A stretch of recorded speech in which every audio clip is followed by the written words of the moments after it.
उम्मीद है आप सब लोग खैरियत से होंगे। आप सब लोगों से मेरा एक छोटा सा सवाल है। आप लोगों ने कभी एक छोटे बच्चे को देखा है, नोट किया है उसको? क्यों नहीं? वो एक छोटा बच्चा आपके फैमिली एनवायरनमेंट में पश्तून बच्चा हो गया, वो अपने घर में पश्तो कैसे सीखता है? कोई बता सकता है? एनवायरनमेंट की वजह से। एनवायरनमेंट की वजह से। यस, अपने पेरेंट्स, अपने फैमिली, अपने पेरेंट्स, अपने फैसले, लिसनिंग की वजह से, सुनने की वजह से। यस जी, सोसाइटी की वजह से। Very good. एक ठीक बात यह सब लोगों ने कि एक बच्चे को जब आप नोट करते हो तो वो अपने माहौल को ऑब्जर्व करता है, इर्द गिर्द को देखता है, अपने अम्मी अब्बू को देखता है, भाइयों को देखता है, बहनों को देखता है, अपने चाचा को देखता है, मामा को देखता है, और उन सब को ऑब्जर्व करके वो सीखता है। एक छोटा बच्चा सबसे पहले जब मम्मी पापा बोलने लगता है, वो क्यों बोलने लगता है? उसके भाई बहन आके कहते हैं ये आपकी अम्मी है, ये अब्बू है। उसके जो है अम्मी अब्बू आके कहते हैं मैं आपकी अम्मी हूँ, मैं अब्बू हूँ। इसी वजह से वो बच्चा वो वर्ड बार बार सुनता है, ऑब्जर्व करता है वो अपने एनवायरनमेंट को, कि मेरे माहौल में, मेरे इर्द गिर्द में क्या हो रहा है, कैसे हो रहा है और क्यों हो रहा है। ये तीन चीजें एक बच्चा अपने माहौल में ऑब्जर्व करके सीखता है। आपने नोटिस किया होगा कि जब एक बच्चा बड़ा हो जाता है, वो टीन एज में एक नौजवान बन जाता है, तो एक बच्चे की जो ऑब्जर्वेटरी लर्निंग होती है वो कुछ और होती है, जबकि एक नौजवान की ऑब्जर्वेटरी लर्निंग कुछ और होनी चाहिए। आप देखते हैं अपनी जिंदगी में हम लोग कहीं ना कहीं पर, हम सब लोग इस ऑब्जर्वेटरी लर्निंग को हम लोग डीएक्टिवेट कर देते हैं। क्यों? क्योंकि हम लोग डिपेंड करना शुरू कर देते हैं किस चीज पर? किताबों पर, लेक्चर्स पर, प्रैक्टिकल वर्क पर। बहुत सारे ऐसे लोग हैं ना यूनिवर्सिटी में, आप देखते हो लोग जो है किताबों को सजेस्ट करते हैं, भाईजान किताब पढ़ो, किताब पढ़ने से इतना इल्म आएगा, भाईजान उस टीचर का लेक्चर सुनो, उसके लेक्चर सुनने से इतना इल्म आपके पास आ जाए। ये भी ठीक है, लर्निंग के, सीखने के बहुत ज़्यादा तरीके हैं, और उनमें से जो बेहतरीन तरीका है वो है ऑब्जर्वेटरी लर्निंग का।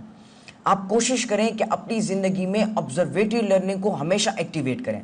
डीएक्टिवेट है तो फिर से एक्टिवेट करो, क्योंकि हमारे इर्द गिर्द में, हमारे मुआशरे में, आप इर्द गिर्द अपनी चीज़ों को नोटिस करो तो हर एक चीज़ जो है वो आपको कुछ ना कुछ पैगाम देना चाहती है।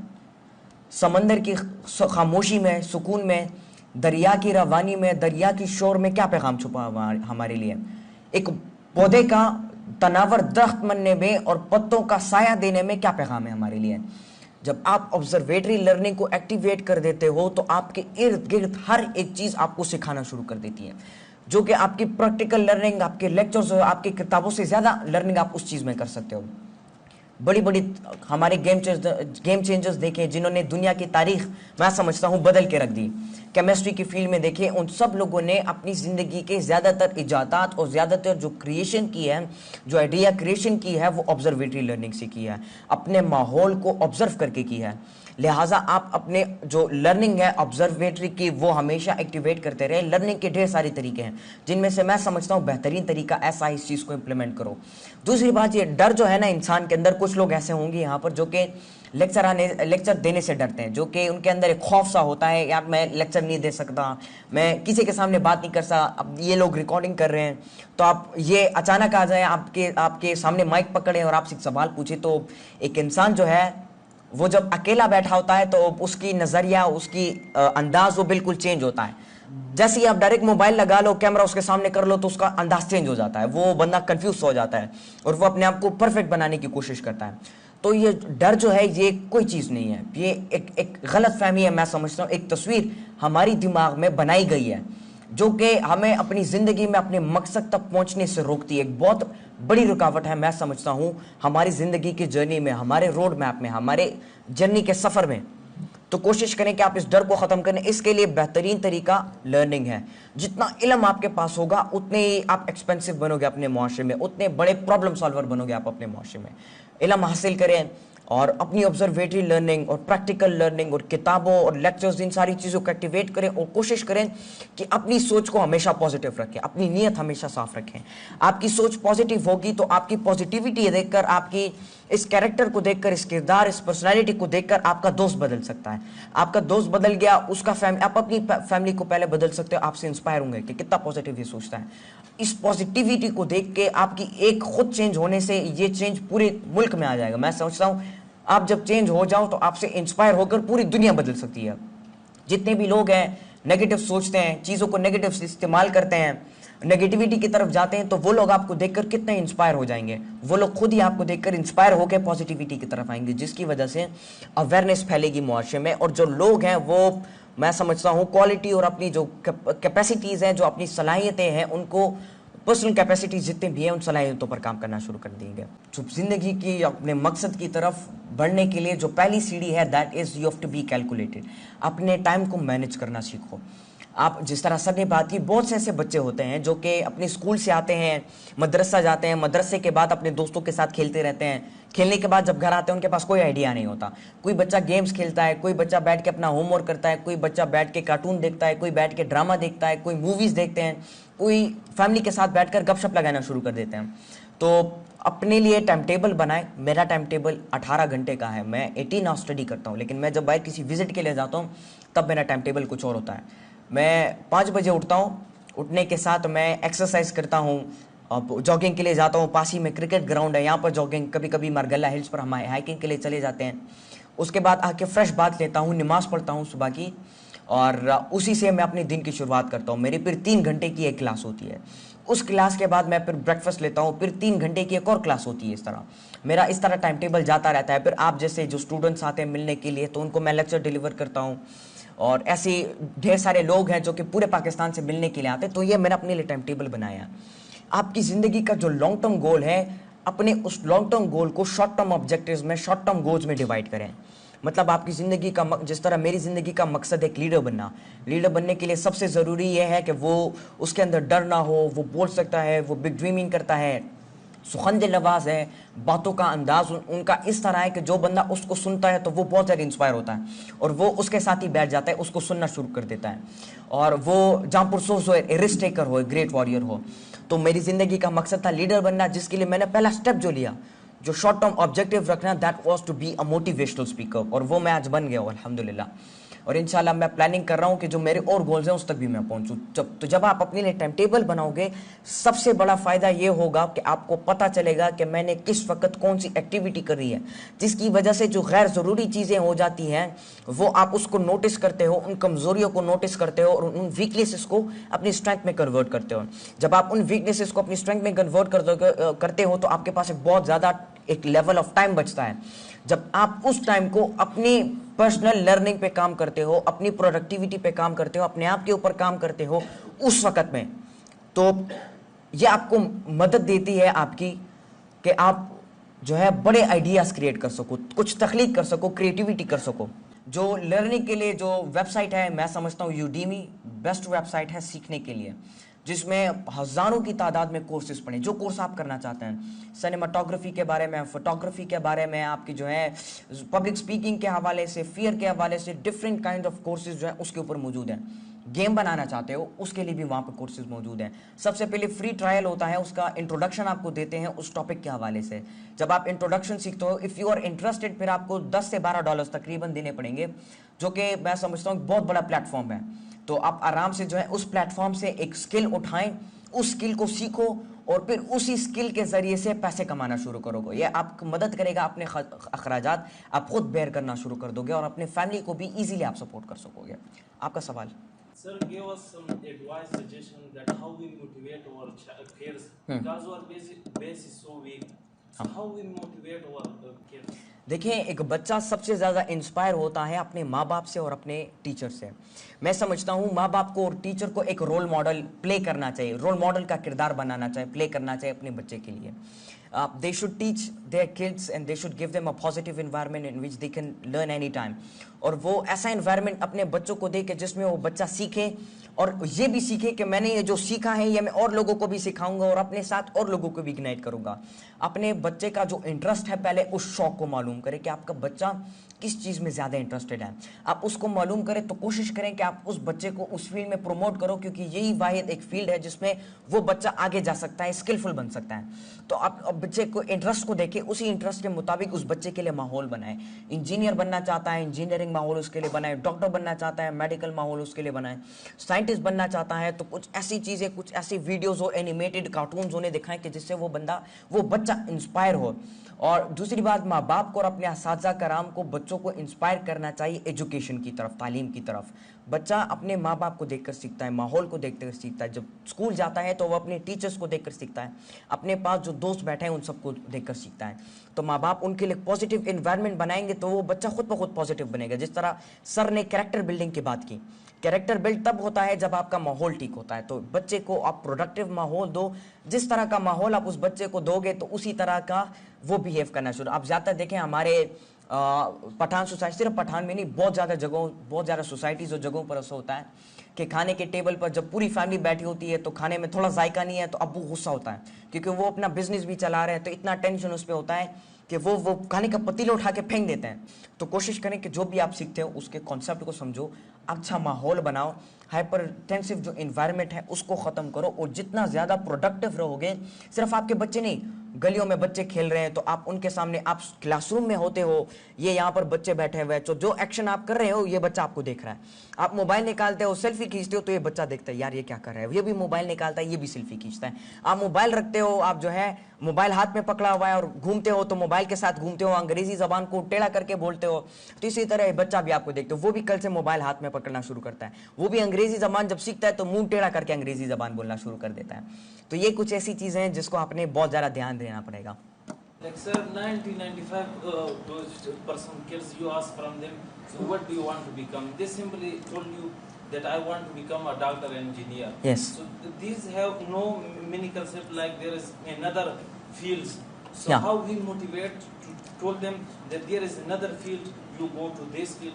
Like they not Exactly. suggest as our. Exactly, good question. It has become a trend in our society. All students and all are becoming doctor and engineer. क्योंकि हमारी सोसाइटी में कॉन्सेप्ट ही ऐसा बना हुआ है कि बच्चा कुछ और बनना चाहता है, बच्चे के अंदर टैलेंट कुछ और है, बच्चा अपने टैलेंट को भी पहचान लेता है, लेकिन फिर भी उसके माँ बाप जोर करते हैं और उसको खींचते हैं उस फील्ड की तरफ, मेडिकल फील्ड की तरफ, इंजीनियरिंग फील्ड की तरफ। क्योंकि हमारा तालीमी निज़ाम ऐसा बनाया गया है कि जिससे निकलने वाला हर एक बंदा पैसा कमाने वाली मशीन बनती है। पीएचडी होल्डर्स को देखो, बंदा पीएचडी करता है तो कल को आपको एक ऑफिस की कतारों में मिलेगा, एक नौकरी के लिए कतारों में वो बंदा खड़ा होकर मिलेगा। क्यों? क्योंकि बंदे को पीएचडी करनी है, उसको मास्टर डिग्री हासिल करनी है। किस लिए? ताकि मैं अच्छी नौकरी कर सकूं, अच्छा जॉब कर सकूं। कुछ लोग ऐसे होते हैं जो कि अपनी इस फील्ड को सही तरीके से समझ पाते हैं, जिनको ऐसा एनवायरनमेंट मिला होता है कि वो अपनी फील्ड को सेलेक्ट करते हैं और उसमें बहुत आगे निकल जाते हैं।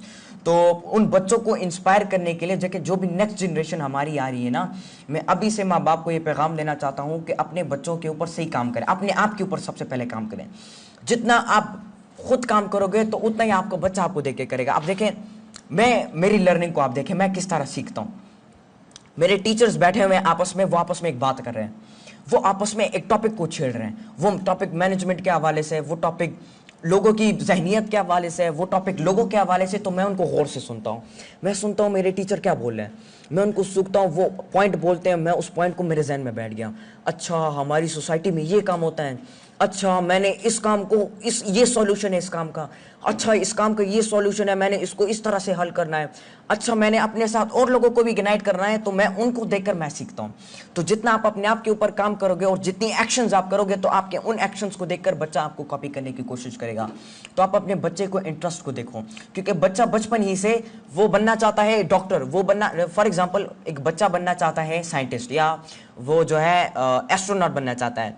चाचा राशि सजोड़े दलवाड़े एस्ट्रोनॉट क्या फील्ड है, डॉक्टर बनो, डॉक्टर की फील्ड अच्छा है, इंजीनियर बनो, इंजीनियर की फील्ड अच्छा है, पैसा ज़्यादा मिलेगा।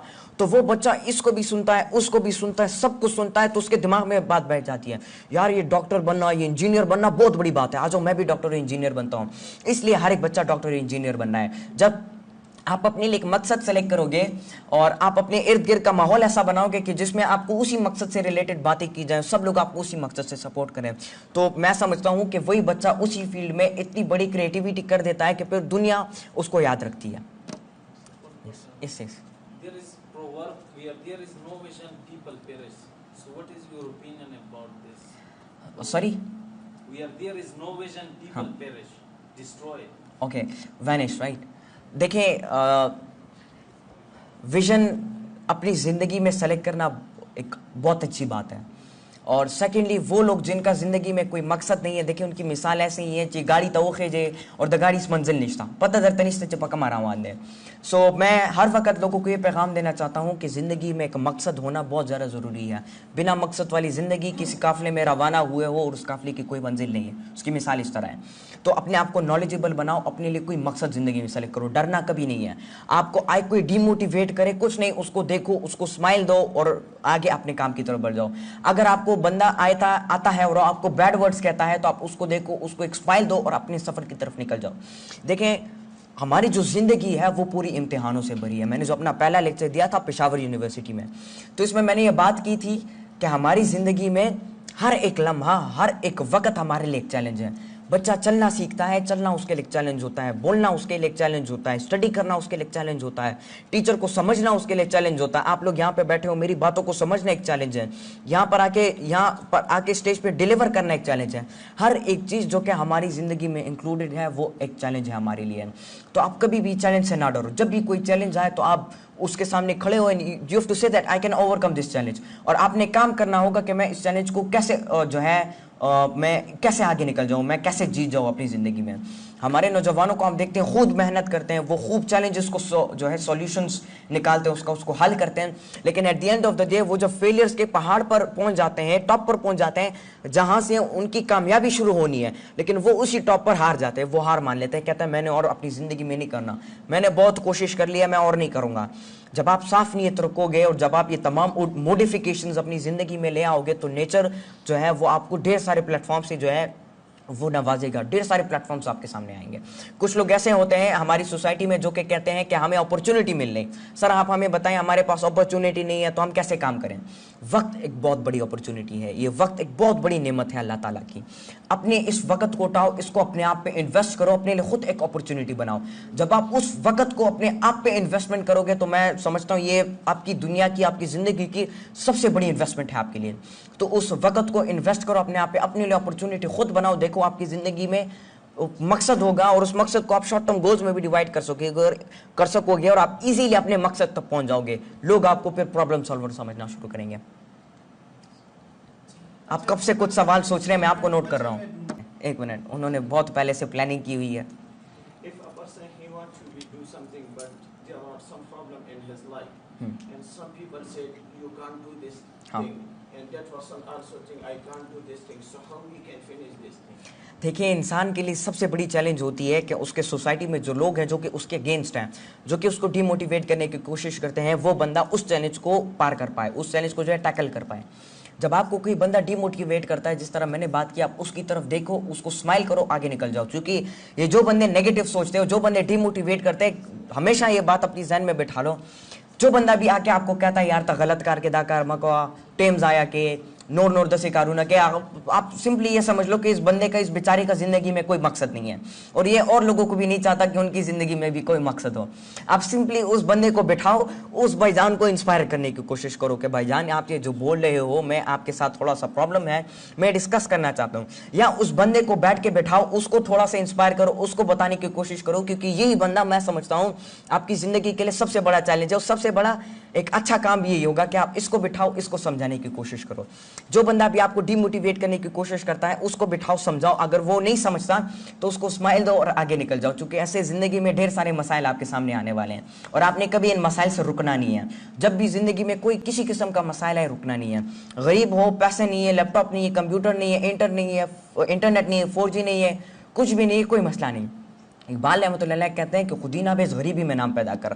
जो वसाइल अल्लाह ताला ने आपको दिए, एक किताब है और एक कलम है आपके हाथ में, आप एक कलम और एक किताब से पूरी दुनिया की तकदीर बदल सकते हैं। इस बात को अपने जहनों में बैठाएं और अपने एक मकसद बनाएं कि मेरे पास खैर है कोई सहूलत नहीं है, अल्लाह ताला ने जो सहूलत आपको दी है, आप ये सोचो कि जो फैसिलिटीज़ मुझे ऑलरेडी मिली है इसको मैं यूटिलाइज करूँगा, इसको मैं प्रोडक्टिवली यूटिलाइज करूँ तो अल्लाह ताला मुझे अपनी और रहमतों से नवाजेगा। अल्लाह ताला आपके लिए और रास्ते जो है आगे साफ करेगा, आपके लिए खोलेगा। अल्लाह ताला के साथ एक स्पिरिचुअल एक राब्ता बनाना बहुत ज़्यादा ज़रूरी है। कोशिश करें कि आप एक अकाउंट बनाएं अपना अल्लाह ताला के साथ, कि जिसमें आप 1 लाख डालते हो तो बदले में आपको 10 लाख मिलते हैं। तो आप कोशिश करें एक अकाउंट अल्लाह ताला के साथ बनाएं, अपना एक स्पिरिचुअल राब्ता बनाएं। जो बादशाह की आप सोचते हो, मिलने की ख्वाहिश करते हो, उस बादशाह का बादशाह वो है, तमाम बादशाहों का वो बादशाह है। तो आप उसके साथ रब्ता बनाओगे तो वो आपके लिए ज़िंदगी में तमाम रास्ते आसान करेगा, आपको समझाएगा भी, आपको गाइड करेगा और आपको बुरी चीज़ों से आपको हमेशा बचाएगा और आपके लिए ज़िंदगी में जितने भी रास्ते हैं वो सारे साफ करेगा। जब भी ज़िंदगी में कोई मुश्किल आती है, गलती करते हो या नाकाम होते हो, तो समझ लो ये मेरे लिए एक बहुत बड़ी अपॉर्चुनिटी है। जब भी आप नाकाम होते हो तो ये बात समझो एक बहुत बड़ी अपॉर्चुनिटी है अपने आप को चेंज करने की, क्योंकि आप गलती से आप नहीं सीखते हो, आप अपनी अपॉर्चुनिटी से सीखते हो। ये आप अपॉर्चुनिटी आपको मिलती है, आप नाकाम हुए तो आप इस बात को देखो कि यार मैंने कौन सी गलती की, किस गलती की वजह से मैं पीछे रह गया।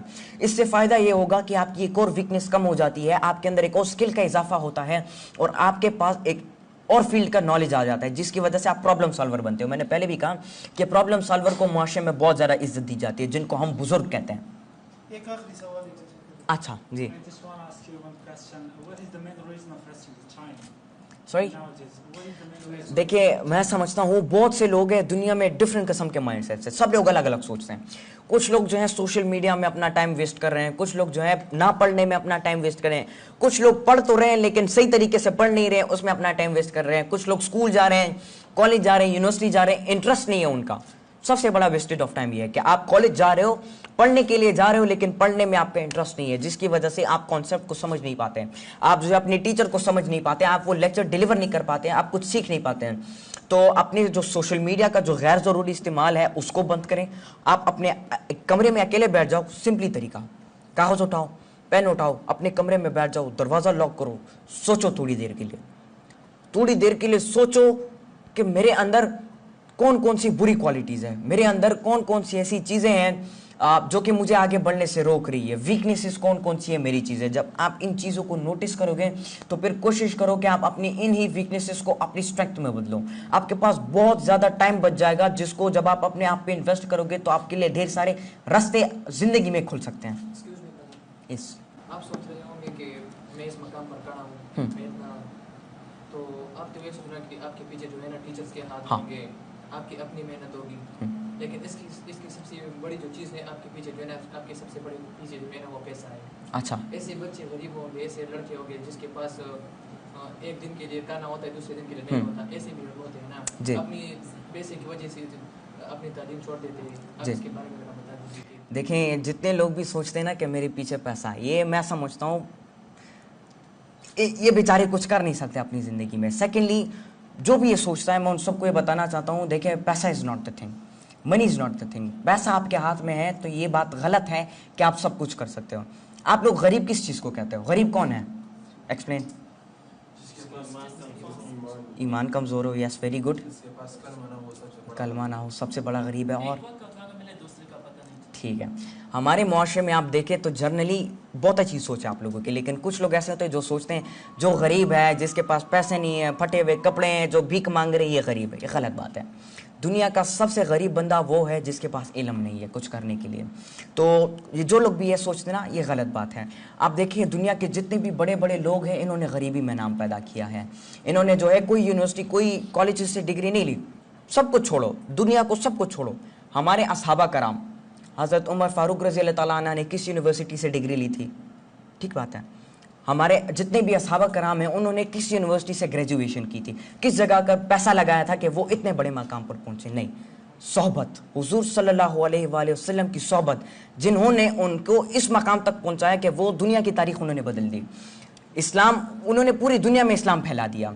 तो ये जो लोग ये सोचते हैं गलत है। सोहबत बहुत बड़ी चीज़ है। आप गरीबी में इतना बड़ा नाम पैदा कर सकते हो ना। मैं समझता हूँ जो बंदा गरीब है उसके पास बहुत सारा अपॉर्चुनिटीज़ है कुछ करने के लिए। और आप ये देखें, अल्लाह ताला कुरान मजीद में फरमाते हैं, मैंने हर चीज़ को जोड़ों में पैदा किया। आप जितना गरीब हो और जितना गरीबों के साथ बैठोगे, जितना खिदमत खल करोगे, उसका जोड़ा ऊपर बनेगा कि अल्लाह ताला आपको बादशाहों के साथ बैठाएगा। उसका जोड़ा ऊपर बनेगा कि आपको अल्लाह ताला बड़ा मकाम तक पहुँचाएगा। मैंने अपनी ज़िंदगी में, मेरे टीचर ने मुझे बताया कि अल्लाह ने हर चीज़ को जोड़ों में पैदा किया है। मैंने फैसला किया कि मैंने गरीब लोगों के साथ रहना है, गरीब लोगों की खिदमत करनी है और खिदमत खल की तरफ मैंने जाना है। उस चीज़ ने मुझे आज इस मकाम तक पहुंचाया। मेरी मेहनत ने मुझे इस मकाम तक पहुंचाया। People are getting confused and taking admission university. They didn't decide after FSC. Who said What to do? Do the degree they will हाँ। give it more scope. How to handle that? देखें, मैंने जैसे बताया कि आप अपनी ज़िंदगी के अपने शौक़ को देखो। आप किस फील्ड में जाना चाहते हो? आपका क्या शौक है, आप क्या करना चाहते हो? BSc इंग्लिश और इंग्लिश में PhD कर रहा हूँ। पीएचडी करें, आपका शौक है, आपका इंटरेस्ट है, दिल से आप करना चाहते हो। एक इंसान अपनी ज़िंदगी में उस फील्ड में आगे जा पाता है जिसमें उसका अपना इंटरेस्ट होता है, क्योंकि आप जिस फील्ड में होते हो उसमें आपका कोई शौक नहीं है तो आप जितनी भी मेहनत करो आप आगे नहीं बढ़ सकते हैं। स्कूल में बच्चों को देखिए, कुछ बच्चों का स्कूल में जाना शौक होता है, स्कूल जाना शौक होता है, कुछ बच्चों का नहीं होता, लिहाजा वो जाते हैं ज़बरदस्ती क्लासरूम में बैठते हैं और टीचर को सुनते हैं। वो सुनते नहीं है, सिर्फ टीचर जो लिखता है उसको नोट करते हैं कॉपी में बंद, फिर जब एग्जाम्स आते हैं तब उस कॉपी को खोलता है। तो एक बच्चा एफएससी में और मैट्रिक के बाद अपनी ज़िंदगी का मकसद इसीलिए सेलेक्ट नहीं कर पाता क्योंकि उसको बचपन से स्कूल में एक ऐसा कॉन्सेप्ट नहीं दिया जाता कि आप अपनी ज़िंदगी में इन इन इन इन फील्ड्स पे काम कर सकते हो और आपका अपना इंटरेस्ट है, आप जिस फील्ड में जाना चाहते हो उसमें सेलेक्ट करो, उसके रेलेवेंट केस स्टडीज करो, उस फील्ड के अंदर झांको, उसके डेप्थ में जाओ, उसको क्या कहते हैं होता जानो जाओ उस फील्ड में, उसको देखो, आप उसमें किताबें पढ़ो, आप डिफरेंट नॉलेज हासिल करो। जितना जब आप बढ़ोगे ना आपके पास इतना ज़्यादा नॉलेज होगा कि आप जिस भी फील्ड में कदम रखोगे आप उसके उरूज तक पहुंचोगे। तो पहले से ही अपने आप के लिए एक कॉन्सेप्ट बनाए, पहले से ही मैं समझता हूं कि अपने लिए छोटी उम्र में ही अपने लिए मकसद सेलेक्ट करें, क्योंकि दुनिया में तारीख उन लोगों ने बदली है जिन्होंने अपने मकसद की शुरुआत वक्त से पहले ली है। जितने भी हमारे प्राइम मिनिस्टर साहब इमरान खान, उन्होंने 9 साल की उम्र में ये फैसला लिया था कि मैंने आगे जाके स्पोर्ट्समैन बनना है और अपनी कंट्री के लिए वर्ल्ड कप जीतना है। तो उन्होंने बचपन में ये फैसला किया था, मेहनत की और आज जाके उन्होंने वर्ल्ड कप भी जीता, आज हमारे प्राइम मिनिस्टर हैं। तो आप अपने छोटी उम्र में ही अपने आप के लिए फैसला करें, अपने लिए कॉन्सेप्ट बनाएं कि मैंने अपनी जिंदगी में ये करना है, उस कॉन्सेप्ट को लेकर चलो। आपको बंदा जो भी कहता है, खींचने की कोशिश करता है, आपका पैर पे कुल्हाड़ी मारता है, आपको डिमोटिवेट करता है, आपको आगे जाने नहीं देता, आप उसको ना देखो। मैंने क्या बताया, अपने टाइम को अपने आप पे इन्वेस्ट करो। जब आप ये चीज़ करोगे तो आपका कॉन्सेप्ट भी रहेगा और आप अपने मकसद में आगे पहुंच जाओगे। लेकिन कभी भी अपनी ज़िंदगी में हार नहीं माना, हमेशा अपनी ज़िंदगी में साफ नीयत के साथ, सच्चाई के साथ और मेहनत और खुलूस के साथ आगे बढ़ना है। आप सच बोलोगे तो नेचर आपके साथ सच होगी, नेचर आपके साथ सच्चाई करेगी। जो काम आप लोग कर रहे हो ना, ये एक फ्रीक्वेंसी टाइप बन रही है आपकी, और वही फ्रीक्वेंसी को देखकर नेचर, कुदरत, जो निज़ाम अल्लाह ताला ने बनाया है वो आपकी उस फ्रीक्वेंसी को देखता है और उसी फ्रीक्वेंसी के मुताबिक आपको आपकी ज़िंदगी का, आपके उस मकाम तक आपको पहुंचा देता है, आपकी मंजिल तक आपको पहुंचा देता है। बहुत बहुत शुक्रिया आप सब लोगों का, बहुत बेहतरीन सेशन हुआ यहाँ पर और उम्मीद है इंशाल्लाह दोबारा मुलाकात होगी आप सबसे। बहुत बहुत शुक्रिया, थैंक यू, अस्सलाम वालेकुम।